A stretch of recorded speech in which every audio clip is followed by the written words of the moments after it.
Still on my skincare routine, still morning, but I'm still gonna make this video. I want to talk about inflation, the Pula, and Bitcoin. How does that, you know?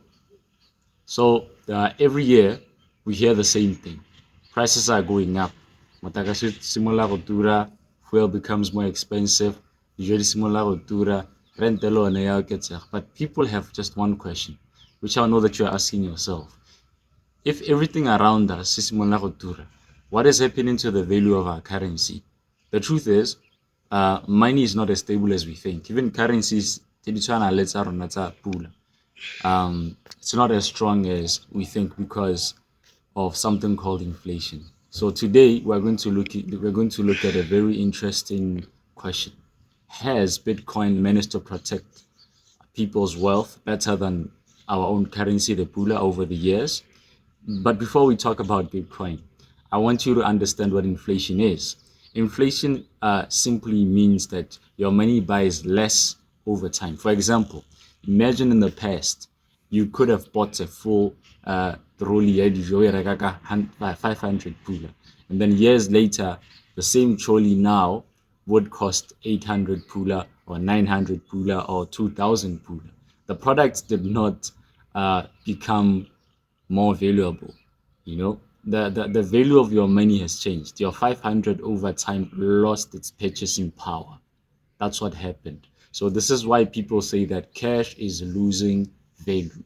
Keeping all your money in cash means that you are trusting that a currency is going to maintain its value over time. And you know, how has time really looked when we look at the past?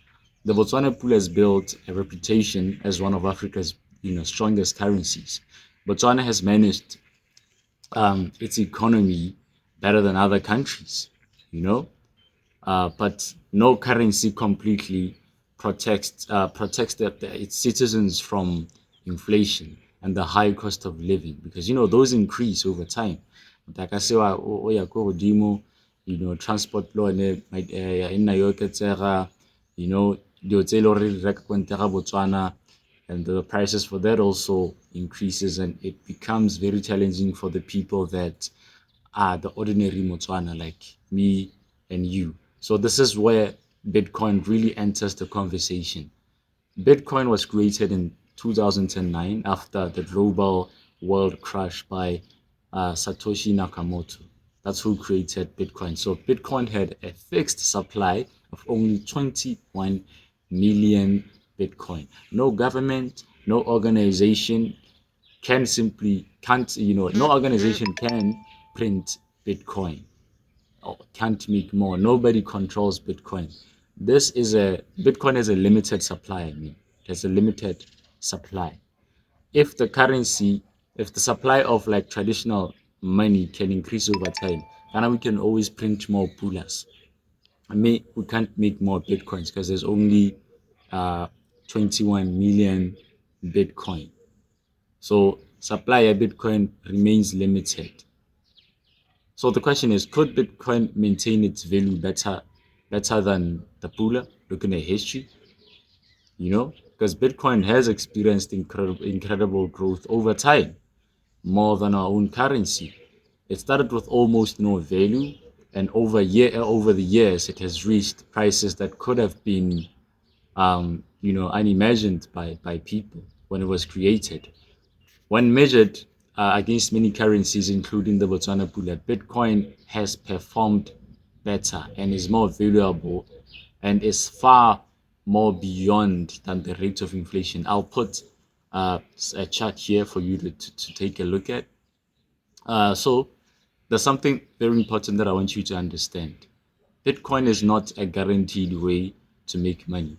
Bitcoin is extremely more volatile, which means it goes up and down. The price can rise quickly, but it can also dramatically fall very quickly. So there has been moments when Bitcoin lost more than half of its value. This means that people should not invest because of hype.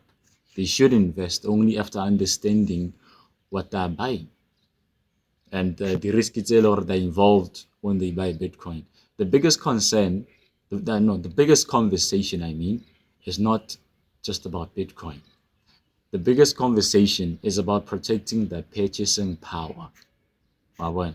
So you can work hard, you can save money every month, and still find out later that your savings can't buy what you need them to buy, and that your savings can't be what they used to be.